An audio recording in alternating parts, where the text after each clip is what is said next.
Begini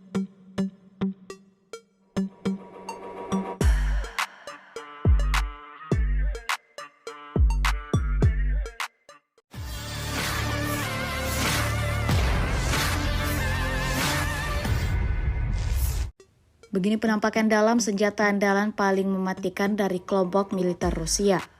Terbaru dalam sebuah rekaman yang ramai dan beredar di aplikasi perpesanan Telegram pada Jumat 19 April 2024.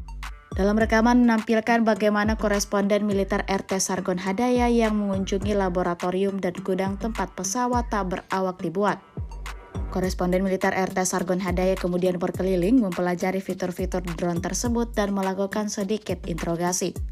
Diketahui kemudian drone yang dikendalikan AI digunakan di zona distrik militer utara oleh spesialis dari Batalion Sukarelawan Alenia. Ketika Anda menjadi operator FPV biasa, Anda duduk di sana, Anda memiliki gambar di kacamata Anda dan Anda mengontrol semuanya hingga akhir, hingga Anda mencapai target dan AI hampir menyelesaikan segalanya. Anda tinggal lepas landas dan menontonnya, kata salah satu prajurit kepadanya. Para pejuang Rusia juga mengembangkan UAV lain untuk pengintaian, pemantauan, dan pengawasan termasuk yang dilengkapi dengan pencitra termal serta drone serang berat drone kamikaze.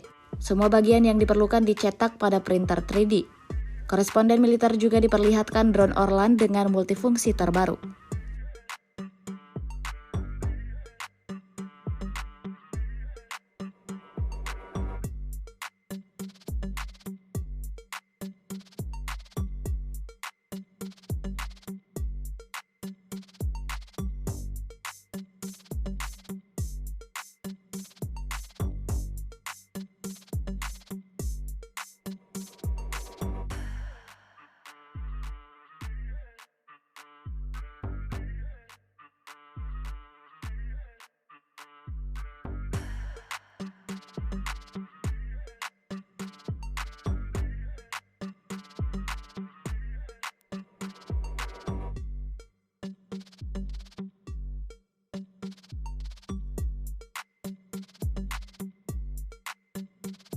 Download Tribun X sekarang, menghadirkan lokal menjadi Indonesia.